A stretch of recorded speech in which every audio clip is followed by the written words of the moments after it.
It's 11:30 p.m. You're lying in bed, scrolling through your phone, wedding photos, promotions, new houses. It feels like everyone you went to school with is suddenly leveling up in life, while you're just here, scrolling. If you've ever felt that pang of anxiety, that feeling of being left behind, you might be going through what's called a quarter-life crisis. It's that messy, confusing period in our 20s and 30s where we question everything. And a huge part of that pain comes from seeing our friends succeed. It stings, right? But why? Why does your friend getting a promotion feel worse than Elon Musk buying another company? This is the trap of relative deprivation. We don't compare ourselves to billionaires, because their lives feel like a different planet. But Dave, the guy you used to pull all-nighters with in the college library, his success feels ... attainable. It feels like it could have been yours? And when it isn't, it's a direct hit to our self-worth. In school, we were all on a similar track. We took the same classes, got similar grades, and graduated together. But after graduation, life becomes a choose-your-own-adventure book. And suddenly, everyone's on a different path, moving at a different speed. The problem is, we still think we're in the same race, and we're constantly looking over our shoulder to see who's ahead.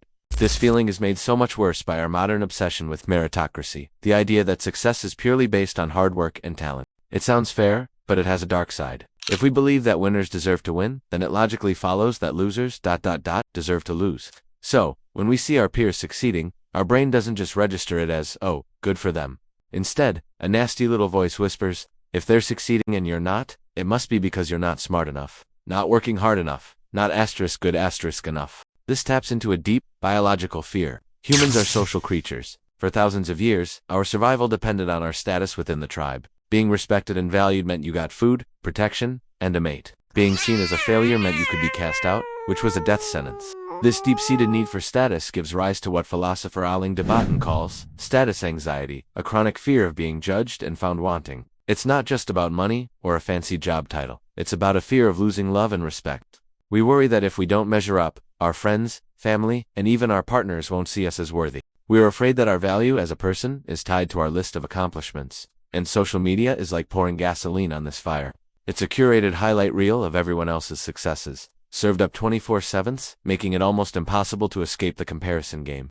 History is filled with stories about this exact problem. Take Antonio Salieri, the court composer in 18th century Vienna. By all accounts, he was a huge success. He was famous, respected, and wealthy. He had it all. And then, a young, giggling, immature genius named Mozart showed up. Salieri recognized Mozart's god-tier talent immediately, and it destroyed him. He wasn't untalented, he was just ... not Mozart.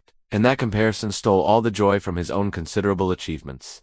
He spent his life consumed by envy, tortured by the gap between his own great talent and Mozart's divine genius. How many of us are living our own version of Salieri's story? We're doing okay, maybe even great, but we let the existence of our own personal Mozart, that one friend who seems to have it all, poison our own happiness. So, how do we break free? How do we stop this toxic comparison cycle?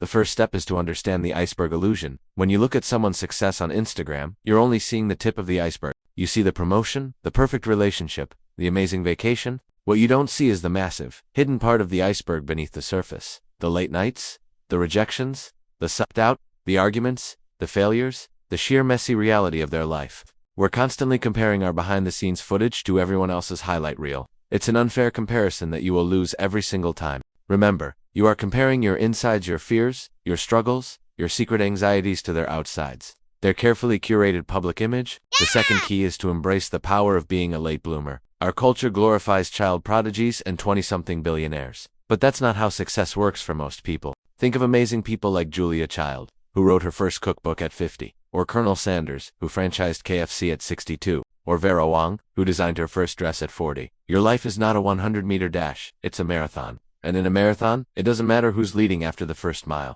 Some people sprint out of the gate, and some find their stride later on. There is no behind. There is only your own path and your own pace. Peaking in your 20s sounds great, but what do you do for the next 50 years? Building a meaningful life takes time. It's a slow, steady process of exploration and growth. Finally, you can actually use that ugly feeling of envy as a tool. Instead of letting it eat you up, treat it like data. When you feel a pang of jealousy seeing a friend's post, stop and ask yourself, what is it, specifically that I'm envious of? Is it their creativity, their freedom to travel, their close-knit group of friends, the impact they're having on the world? Often envy points directly to what you value most, to a desire you haven't admitted to yourself. Once you identify it, you can stop focusing on them and start focusing on you.